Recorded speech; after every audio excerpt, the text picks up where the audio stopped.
Thank you, William. Thanks a lot. You had chosen to become a musician. Could you tell us how did it happen and why, in your opinion?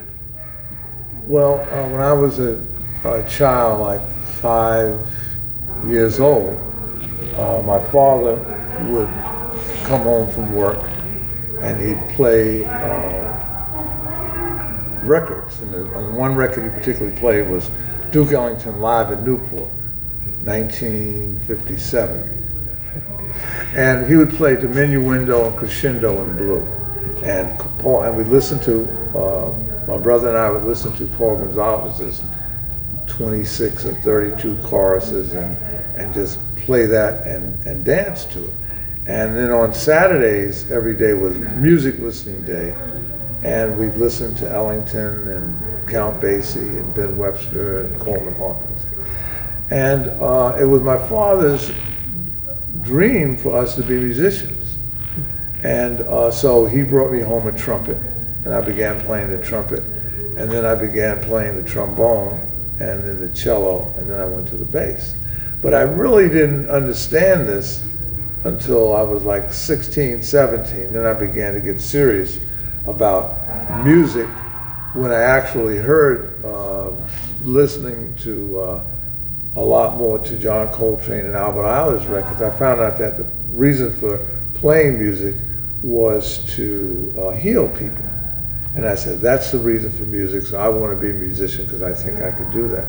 So that's when I began to enter the field as a musician, but also the idea of shaman, someone who heals through sound.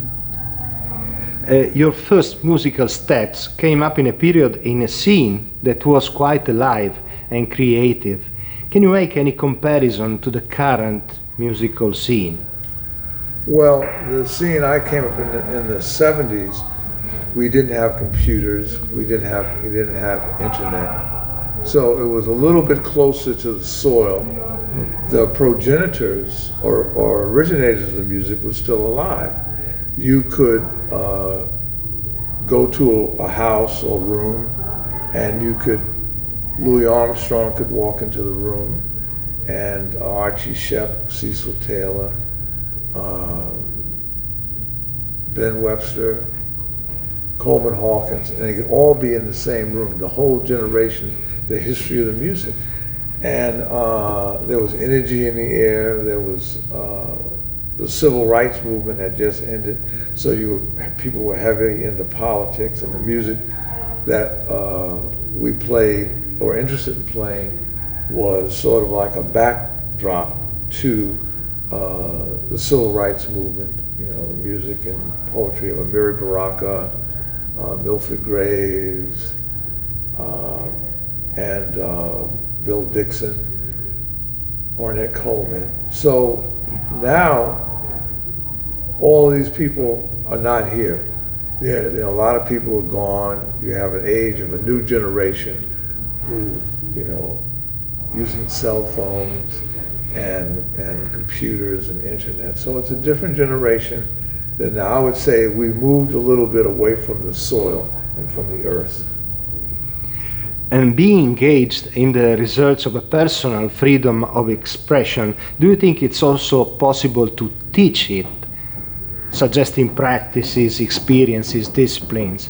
Well, what you want to do is teach people that it's okay to be themselves, that there's no one way to play music, and if you like playing music or doing writing or dancing or dreaming, it's okay to dream, it's okay to follow your vision, and you empower people. The learning of these things comes through living.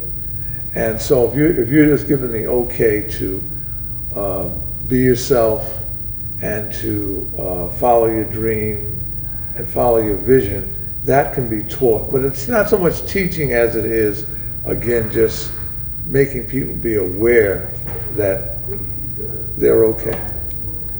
It's the only thing that can change the world. Is music, is poetry, is visual art, is art, because in order to change the world, you have to change people's hearts.